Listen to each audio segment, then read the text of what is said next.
Sometimes, the quietest people carry the loudest stories. In a small-town diner bathed in morning light, one old man sat alone, a veteran who had already faced every kind of battle except this one. He didn't know that on this ordinary morning, a single cruel act would test not just his strength, but the soul of everyone who watched it happen. They say time makes men softer, but what happens when disrespect meets the generation that built the world we live in? When a stranger's hand strikes not just a man, but a lifetime of sacrifice. This is the story of Walter Branson, an 81-year-old veteran, a father, and a man whose quiet dignity would awaken something powerful in the hearts of everyone around him. And it's the story of his son Thomas, the man the world called an outlaw, but who, on one unforgettable morning, became the embodiment of loyalty, love, and redemption. Stay with us, because what happened inside that diner will remind you that no matter how cold the world becomes, respect, family, and kindness will always burn brighter than hate. The diner was quiet that morning, the kind of quiet that felt almost sacred. You could hear the faint hiss of the coffee machine, the soft murmur of a radio playing an old country tune, and the rhythmic clinking of spoons against ceramic cups. The sunlight streamed through the wide front windows, slicing across the floor in long golden streaks. Dust particles floated lazily in the beams, turning the ordinary space into something almost nostalgic, like a memory from another time. At the corner booth sat Walter Branson, 81 years old and still holding on to the habits that kept him grounded. Every morning, at precisely 8:15 a.m., he would walk through that diner's glass door, slow but steady, nodding politely to whoever greeted him. He always wore the same thing, a flannel shirt faded thin at the elbows, thick brown boots worn smooth from years of use, and a look of quiet determination that never left his face. For most people, Walter was just a regular old man with a routine, but for those who knew him, even a little, he was something more, a man of principle, discipline, and quiet pride. A veteran of the Korean War, he had seen more than most could imagine. He had faced fear, hunger, and loss in the cold hills of a foreign land, but he had also learned something deeper, that dignity doesn't come from what life gives you, but from how you carry what it takes away. He sat in that corner booth the same way soldiers once sat around a campfire, calm, alert, and deeply aware of his surroundings. His hands trembled slightly as he lifted his cup of black coffee. They weren't the trembling hands of weakness, but of time, hands that had held rifles, written letters home, and built a life from scratch when the world was rebuilding itself. He took a slow sip, eyes fixed on the window where the morning sun painted the glass a warm gold. For Walter, the diner was more than just a place to eat. It was a ritual, a refuge, a small corner of peace in a noisy, restless world. The staff knew him by name. The waitress, a young woman named Clara, always had his order ready before he even sat down. Black coffee, 2 scrambled eggs, wheat toast, simple, consistent, dependable, just like him. But that peaceful morning, that steady rhythm of routine, was about to break. Across the room, a younger man's voice rose above the soft hum of the diner. At first it was just irritation, the kind you hear when someone gets the wrong bill or an order mixed up. But soon the irritation sharpened into anger. "You think I'm paying for that?" the man barked. His voice was rough, heavy with ego. He was in his early 30s, strong build, thick neck, tattoos creeping up his forearms. He wasn't just angry, he was looking for a fight. Clara, the waitress, tried to calm him down, her voice soft but shaking. "Sir, I can fix it. It's just a small mistake," but he slammed his palm against the counter, the sound echoing through the room. "Don't play games with me." People looked up, forks froze midair. The radio hummed on, oblivious. Walter in his corner glanced toward the commotion. He didn't say a word, didn't even move, just watched quietly. There was something in his eyes, something steady and old, that carried both wisdom and warning. It wasn't judgment, it was presence. The young man noticed him. Maybe it was the calmness that provoked him. Maybe it was that quiet strength that some men mistake for weakness, but something inside him snapped. He turned toward Walter, his face twisted with a smirk. "What are you looking at, old man?" The diner fell completely silent. Walter didn't answer. He just looked at him, that same still gaze that had once steadied soldiers in battle. And then it happened. The man stormed across the room and, before anyone could react, struck Walter across the face. The sound cracked through the diner like a gunshot. Coffee cups rattled. Someone gasped. The radio fell silent. Walter's cheek flared red. But he didn't fall, didn't shout, didn't even lift a hand to defend himself. He simply raised his trembling fingers to his face, more stunned by the cruelty than by the pain. For a long moment, no one moved. Clara stood frozen behind the counter, eyes wide with shock. The other customers looked down at their plates, pretending not to have seen. It was easier to hide behind silence than to face confrontation. Walter slowly lowered his hand. His voice, when he finally spoke, was barely a whisper. "You didn't need to do that, son," the man sneered. "Then don't stare." And just like that, he turned away, laughing to himself as though he had proven something. But Walter's eyes lingered, not on the man, but on the reflection in the diner's window. He saw his own face, lined, tired, bruised, and behind it, the world he once fought for. A world where respect meant something, where people looked after one another, and now, He wondered when that had started to fade. Outside, the sun climbed higher, spilling its light across the diner's floor. Inside, the warmth was gone. The old man sat quietly, his coffee cold, his spirit heavy. He wasn't angry. He was disappointed not for himself, but for what the moment said about the times they were living in. For the first time in years, Walter felt truly alone. He had survived war, but this small act of cruelty, this careless violence, cut deeper than any battlefield wound. And yet, even in that silence, there was a flicker of something unbroken in his eyes. He still believed in kindness, in respect, in the power of humanity to redeem itself. He didn't know it yet, but before that day was over, something extraordinary would happen. Something that would restore his faith not just in people, but in family, loyalty, and the quiet power of love. The diner sat in uneasy silence after the outburst. The man who had struck Walter swaggered back to his seat, his grin wide and hollow. The sound of his laughter, low, cruel, self-satisfied, cut through the stillness like a blade. The rest of the customers stared down at their plates, pretending to eat, their guilt and discomfort hanging heavy in the air. Clara, the young waitress, stood frozen behind the counter. Her hands trembled as she tried to collect herself. She wanted to say something, to shout, to defend the old man, but fear kept her voice trapped in her throat. She had seen this kind of anger before, and she knew what it could turn into. Walter sat there, his hand still pressed lightly against the bruise on his cheek. The skin burned, but what hurt more was the quiet betrayal of humanity he had just witnessed. In war, he had seen the worst of men, but even then, there was a code, a strange sense of honor among soldiers. You fought your enemy face to face, not the helpless, not the old. He looked around the diner, seeing faces turned away. Not one person met his eyes, and yet, he didn't hold it against them. He understood fear. He understood what it meant to choose safety over courage. Still, a part of him ached, a deep, tired ache that came from realizing how rare bravery had become. The minutes crawled by. Walter didn't move. His coffee sat untouched, the steam long faded. Outside, the street began to stir with the sounds of late-morning engines rumbling, doors opening, voices drifting past the windows. But inside, the air felt thick and unmoving. He thought of his late wife, Margaret, and how she used to scold him gently for being too proud. "Walter," she would say, "the world's changing. You can't expect everyone to live by your rules anymore." He'd always smile and answer, "Then I'll keep living by mine, for both of us." Now, sitting there with a bruise on his cheek and a lump in his throat, he realized just how much he missed her, her laughter, her warmth, her quiet faith in goodness. If she were here, she'd have stood up for him, no hesitation. She'd have looked that thug straight in the eye and made him feel smaller than dust. The doorbell above the diner chimed softly as a new group of customers entered. Walter didn't look up at first. He assumed it was just another set of strangers stopping by for breakfast. But then something in the air shifted. The sound of boots on tile echoed heavy, deliberate, confident, the kind of walk that carried weight. Clara froze mid-step. The man at the counter turned, his smile faltering. The diner door swung shut behind them, and the sunlight caught on leather vests adorned with bold insignias, flaming skulls, crossed pistons, names stitched in crimson thread. They weren't just men, they were a presence, the Hell's Angels. There were 6 of them, broad-shouldered, scarred, sunburned, their tattoos coiling like smoke along their arms. Their expressions weren't angry, but sharp-lit, scanning, assessing. At their center walked a man taller than the rest. His beard was streaked with gray, his eyes hard but searching. He moved with the kind of controlled energy that comes from years of commanding respect without needing to demand it. The leader stopped just inside the doorway, his gaze sweeping the room. Conversations died instantly. The radio hummed faintly in the background, the only sound left. Then his eyes landed on Walter. The old man looked up slowly, meeting that gaze. For a moment, neither spoke. But there was something, an unspoken recognition, a connection that reached across years of silence. Clara, watching from the counter, saw Walter's lips part slightly. The biker's eyes softened. "Dad," the man said quietly. The words seemed to hang in the air, heavy and unbelievable. It was Thomas Branson, Walter's only son. The same son who had once stormed out of the family home 20 years ago after a shouting match that left both men broken and stubbornly silent. Walter had tried writing letters, but they always came back unopened. Thomas had drifted into the biker world, a brotherhood of outcasts and loyalty, far from the life his father had dreamed for him. And yet, here he was. The thug at the counter, still unaware of who had entered, smirked. "What's this, a parade?" His friend chuckled nervously.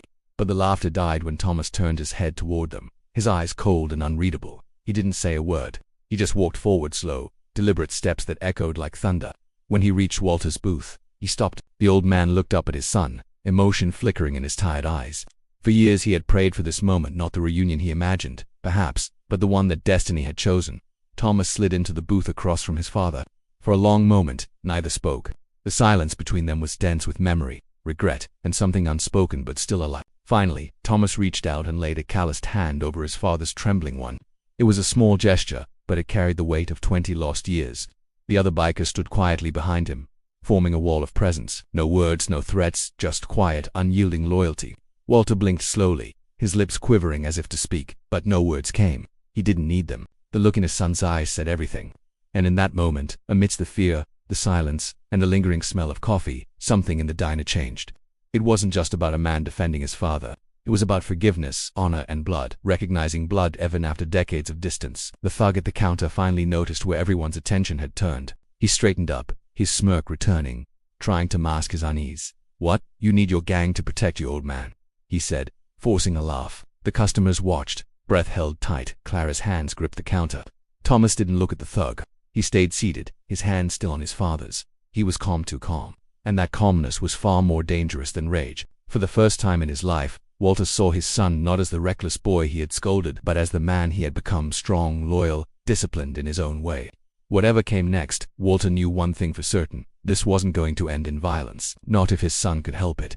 For a long tense moment, the diner held its breath. Every pair of eyes, every frightened soul in that little room watched the stillness between Thomas Branson, the broad-shouldered leader of the bikers, and the man who had struck his father.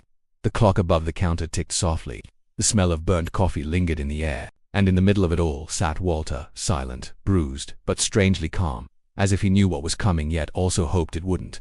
Thomas hadn't moved since sitting down. His large, weathered hand still rested over his father's, his thumb brushing lightly against the old man's knuckles, a simple, grounding gesture, like saying, "I'm here now. You're not alone anymore." The thug, oblivious to the history that had just walked into the room, smirked. He leaned against the counter, feigning confidence. "So what's this, a family reunion?" he jeered, his words sharp with arrogance. "Didn't realize you needed backup, Grandpa." Thomas finally lifted his gaze. The eyes that met the thug's weren't angry, they were measured, steady, the kind of eyes that had seen too much of life to waste time on fury. He spoke softly, his voice deep and calm, the kind of voice that made people listen without being told to. "That man you laid your hand on," Thomas said slowly, "is my father." The words dropped like stones into a silent lake. No one spoke. No one dared to move. Thomas's voice didn't rise. It didn't need to. Each syllable carried authority of the weight of loyalty, the ache of lost years, and the raw power of love rediscovered. "He's 81 years old," Thomas continued. "He's a Korean War veteran. He's lived through more than you'll ever understand. And today, you thought it was tough to slap him." The thug's grin faltered, replaced by an awkward twitch of confusion. His friend shifted uneasily beside him. The customer's eyes flicked between the two men, the tension so thick it felt like the air itself had stopped moving. Thomas stood slowly, not fast, not threateningly, just deliberately. Every movement seemed controlled, purposeful. He wasn't a man preparing to fight. He was a man preparing to teach. The other bikers behind him didn't move. They didn't need to. Their silent presence was enough a reminder that Thomas didn't need fists to make a point. "You think strength is about how loud you yell?" Thomas asked. "Or how hard you hit?" He stepped closer, his boots echoing on the diner's floor. "Let me tell you something, kid. Real strength is knowing when not to." The thug swallowed hard. It wasn't the words alone, it was the conviction behind them. The way Thomas spoke, you could tell he'd lived those lessons, that he'd been on both sides of pride and pain, and had learned what it cost to live without respect. Walter watched his son, his heart swelling with a mix of pride and sorrow. This was the boy he had raised, the boy who had once fought authority, who had rebelled against rules, who had walked out of their home saying he'd never look back. And yet here he was, standing tall, defending his father not with violence, but with principle. The thug's eyes darted around the diner. He saw the other bikers watching him, silent but unwavering. He saw Clara standing behind the counter, her face pale but expectant, and he saw Walter still sitting there, calm, dignified, unbroken. Something inside him cracked. The arrogance drained from his face, replaced by a flicker of shame. He tried to laugh it off, muttering, "Whatever, man. I didn't mean anything by it," but the words rang hollow. Thomas took one step closer, his voice now quiet enough that only the man could hear. "You don't have to mean harm for harm to be done," he said. "The world's full of men who don't mean anything by it. That's how respect dies." He didn't raise his voice, he didn't threaten. He just stared at the man until the silence itself became unbearable.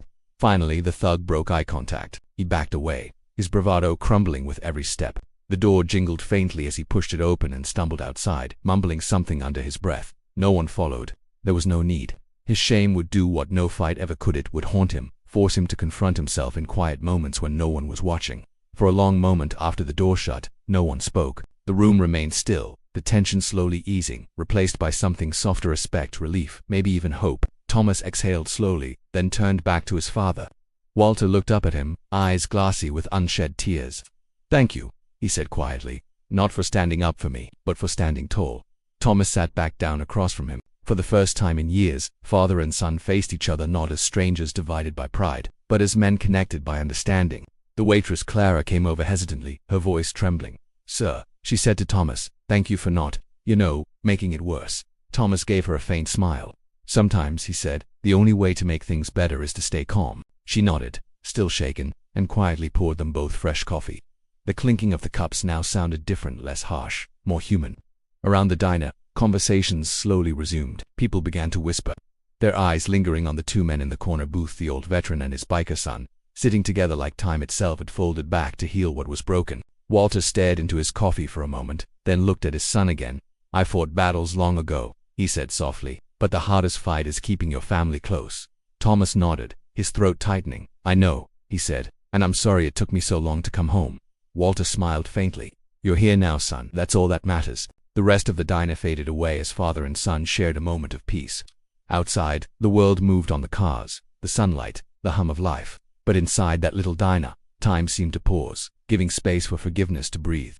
And for the first time in many years, Walter Branson didn't feel alone. The tension that had filled the diner slowly dissolved like mist under sunlight. What had begun as a morning of humiliation had transformed into something rare, a quiet act of redemption. The people who had looked away earlier now found their voices again. And one by one, their eyes drifted toward Walter Branson, the old man who had just endured cruelty with dignity, and the son who had turned anger into grace. For a while, no one spoke. Only the soft clatter of dishes returned, timidly at first, like the world wasn't sure if it was allowed to move on yet. Then Clara, her hands still trembling, approached their booth once more. "Sir," she said softly, looking at Walter, "I'm so sorry for what happened.